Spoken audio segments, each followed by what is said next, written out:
Joining me now is President Trump's senior advisor at U.S. Agency on Global Media, Kari Lake. Kari, thank you so much for joining the Pulse this evening. Let me ask you, what kind of person would commit a mass shooting at a back-to-school mass filled with children?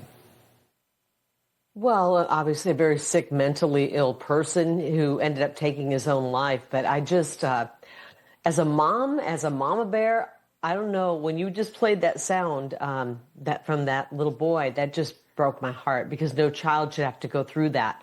But I'm also thinking of the shooter and the fact that a confused kid at some point in his life was talked into becoming a transgender and changing his name and being encouraged to change his identity because society and culture and family and people he probably trusted when he was confused and not sure where to go were telling him to do that. This is a sick and twisted cultural situation that has got to be eradicated.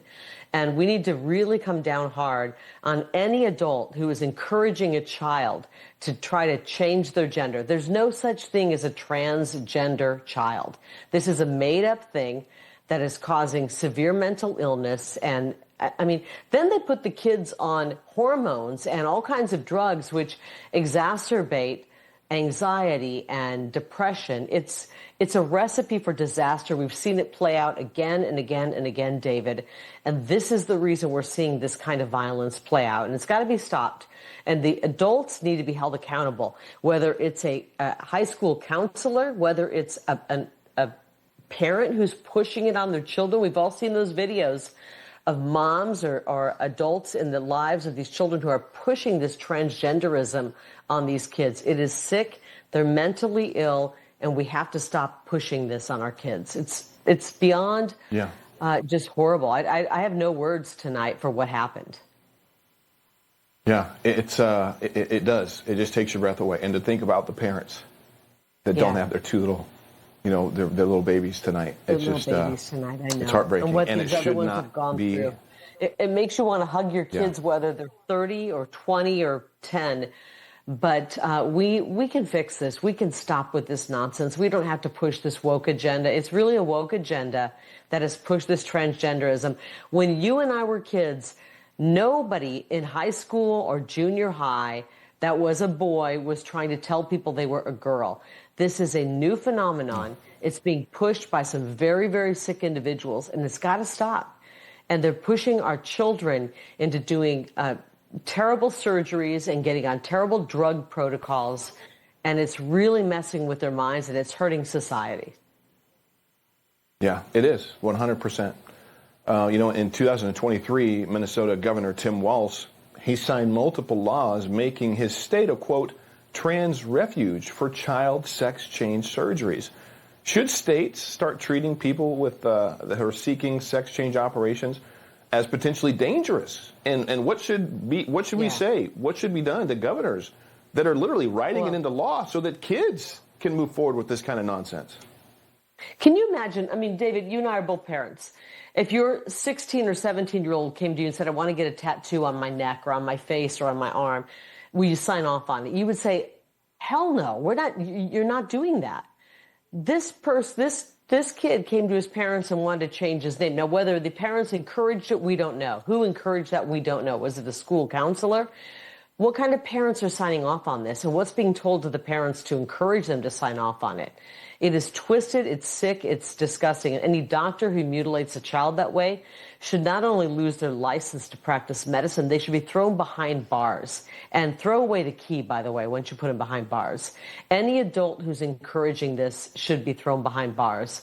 And I can't stress this enough. This is absolutely sick and a twisted mentality that's hurting our children.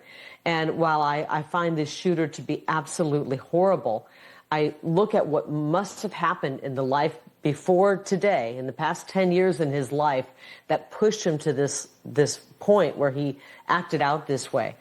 We got to do better. We've got to do better. And this is not about destroying the Second Amendment. It has nothing to do with the Second Amendment. It has everything to do with where culture has pushed our children. And as a mother, I'm disgusted with it. We got to stop it right away. And any adult, Tim Walz is the creepiest adult I've ever seen. I'm not kidding you. That guy, not only is he, like this with the CCP, and we all know it, this guy is, you get a feeling sometimes when you're around people where it's just a creepiness to another level, to the nth degree. Tim Walz is creepy to the nth degree that he would be pushing this. I don't know. I get a really bad vibe with that guy. It's enabling groomers. It's 100% enabling groomers. And I want to ask you this. I want to ask you about President Trump's crime crackdown, because we could stay on this all show, literally. Only a groomer wants about to the crime enable crackdown. groomers, by the way. 100%. That's the 100%. I agree completely. That's my opinion, but I agree completely. Let's get over to the crime crackdown, because we could, I know, spend the whole show on it. A new poll shows that 81% of Americans actually agree with President Trump. The crime is a major problem. This, including today, it's part of it, but especially in major cities. Meanwhile, Democrat politicians, well, they say there's no problem at all. Do you think Democrats will change their tune now that they see the American people actually disagree with them? All these cities that push the no cash bail, that encouraged, and we watched under their leadership the explosion of the homeless community, because every leader in these cities where we've got homelessness that's out of control, they look at the homeless population and they see dollar signs. They see a problem that they helped create with fentanyl pouring in and people on the streets. And rather than saying, let's get them help, it's really easy to solve the homeless problem. You got to get the people help and get them off the streets, and then you solve the drug problem. You don't hand out needles. But they want these problems, David, because they want to continue to pour tax dollars into them and never fix them.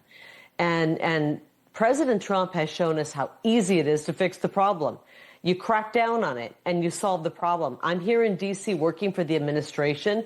This city went from a city where you were looking over your back when you were walking, especially after dark, to I go out for a walk. I bring my dog out for a walk at 10 or 11 at night, and I'm not even afraid in the slightest bit.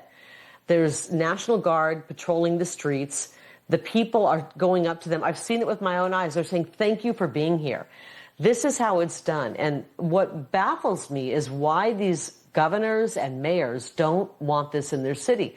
I actually think, and President Trump hit on the Soros family today and how they're funneling money in to push these protests and this destruction of our cities with violent protests.